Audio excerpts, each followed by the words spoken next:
Okay, today we are taking a look at the ZTE Avail. It is a new Go phone that is offered exclusively through AT&T. This is actually the third Android device Go phone that you can purchase through AT&T service for a Go phone device.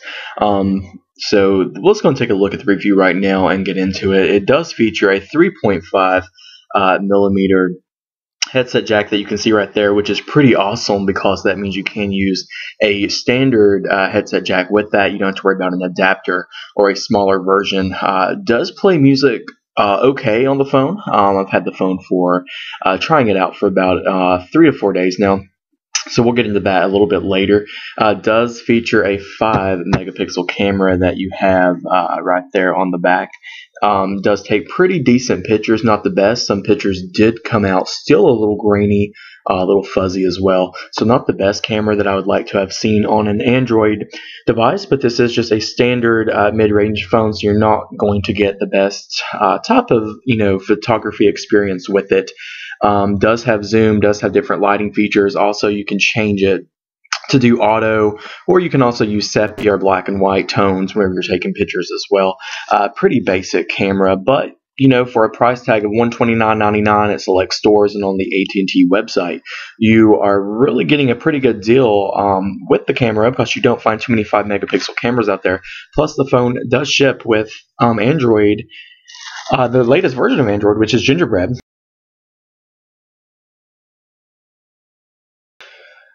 Okay, and the phone does have the newest version of Android. We're looking at Android 2.3.4. That is the latest Gingerbread. Let's go ahead and turn the device on here at the ZTE Avail. For those wondering exactly what the phone model is, it is the ZTE Avail, although AT&T has named it the AT&T Avail. However, ZTE does manufacture it. Again, an entry-level Android phone.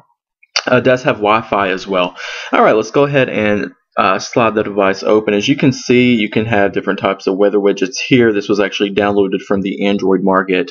You do have also different types of displays here that you can put in for Androids. The different types of market applications can go in here as well on your home screen. Slide the device, you can put more apps there. It does come with, I do believe, 5 customizable home screens that you can put whatever you want to in there as you're just to fit your needs as to whatever you want. Down here, if you look at the bottom, we do have a row of 3 keys. You have your dialing key there that you can click on. You do have a standard dialer that you can dial out on. Of course, you have your call log, your contacts, your favorite, your groups up here at the top. Go back, and if you click the middle button, you do get a list of all your Android applications here with a dedicated home button here that will take you back to the home screen. And of course, you have the little world icon there that will take you to the network, which of course we have no network connection right now because I do have the data disabled.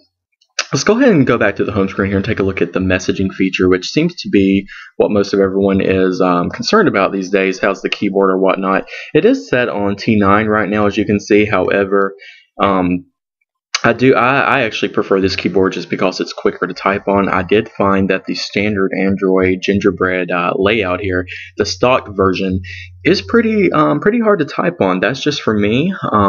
For you, it may be something different.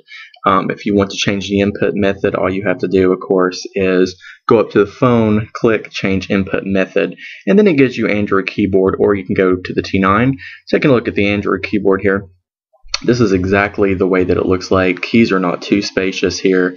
That's the only problem that I do have with it. Of course, you do have voice input where you can actually do the host speech to type type of ordeal. Whatever you speak into the mic will generally display here. Not the best. Sometimes, of course, you are going to have mismatched words or whatnot. So may be good if you're driving, however, not to probably use on a daily basis.